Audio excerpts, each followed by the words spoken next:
Hey gang, it's Joe. Coming at you live from the Rudder Garage. Anyway, got a little work done in the car. Got the patch welded in there. Got some patches welded in here. Firewall's almost done.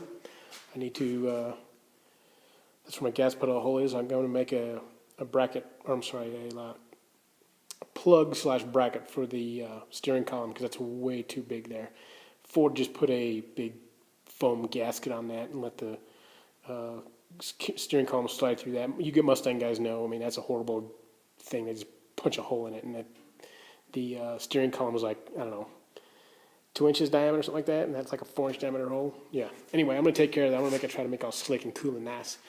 I got my Rod and Custom sway bar mounts welded in finally. Got that done. And all right, Firewall. Next project is gonna be the Firewall. Here I have an idea. I took all your ideas. Thanks, guys. I really appreciate it. A lot of good ideas. And I'm going to use all of those.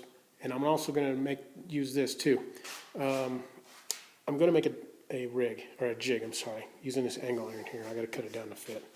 What I'm going to do is I'm going to weld, once I cut it down to fit, I'm going to weld, sorry about the shaky cam, I'm going to weld a piece of steel here, just to cover this inch by inch here. So it's going to be square here. Drill a hole in it on each side, and I'm going to bolt it right there to the hood hinge. That way the jig is square here, okay?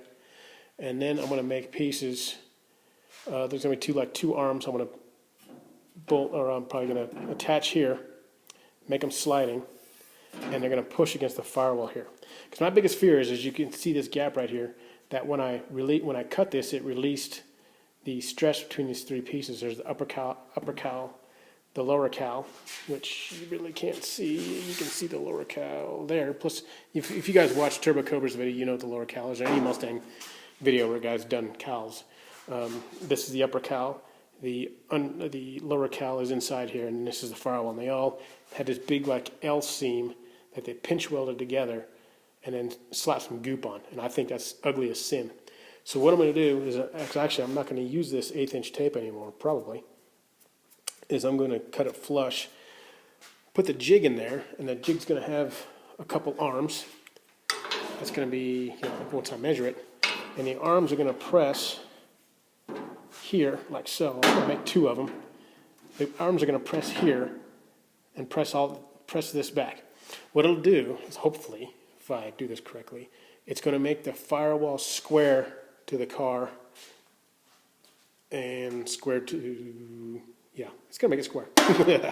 So, because my biggest fear, like I said, if I were to weld this, if I leave this little lip here, I'll have some welding slag, of course, I'll have some grinding to do, but I think once I'm done is I won't be able to get it perfect, and you'll see this weld line that'll be like all wavy.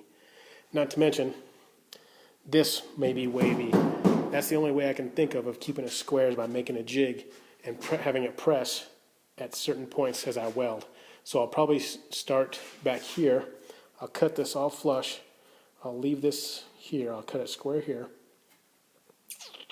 Figure this out.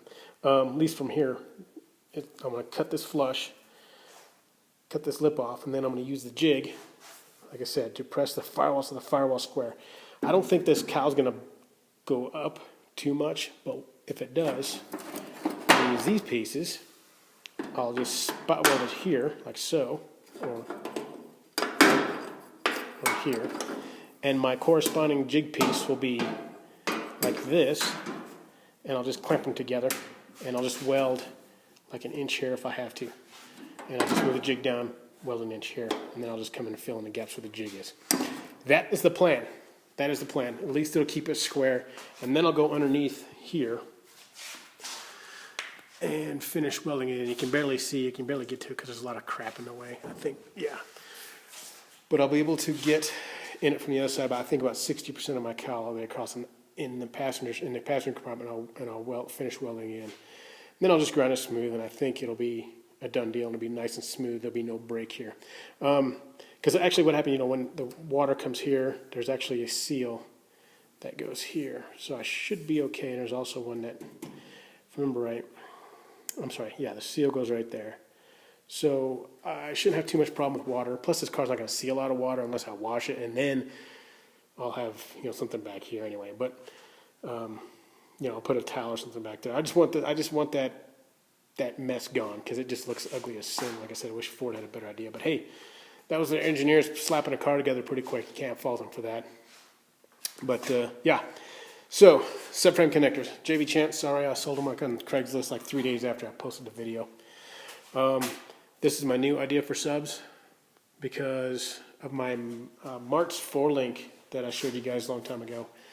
There's a big monster piece that bolts pretty much right where the rear subframe, the front most part of that is like right here. And there's a big, huge monster cross member that where all the suspension bolts to, and it happens to weld in right here.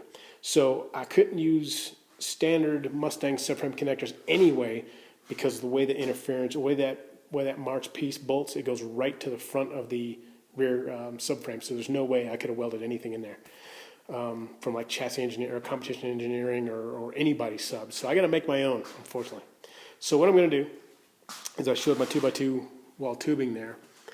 What I plan on doing, and I think I got a 14 gauge if I remember right, 14 gauge tubing. What I'm going to do is, again, I'll have my pieces welded in here.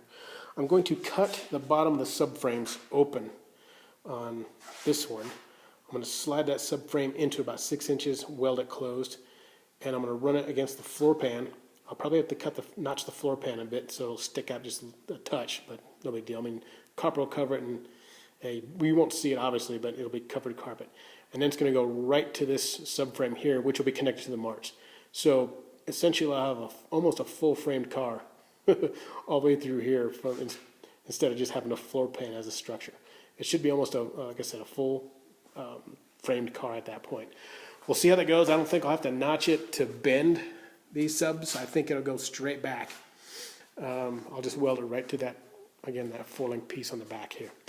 That is going to be a little while down the road. First, I want to, again, you